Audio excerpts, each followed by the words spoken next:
खांसी कितने प्रकार की होती है? मुख्य रूप से 4 प्रकार की। सूखी खांसी, धूल, प्रदूषण या गले की खराश से। कफ वाली खांसी, सर्दी जुकाम या संक्रमण से।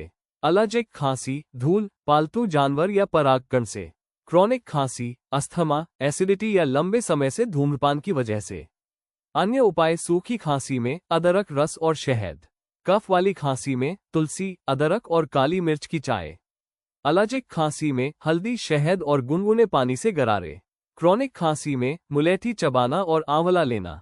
याद रखिए, अगर खांसी 2 हफ्ते से ज्यादा रहे या सांस लेने में दिक्कत हो तो तुरंत डॉक्टर को दिखाएं।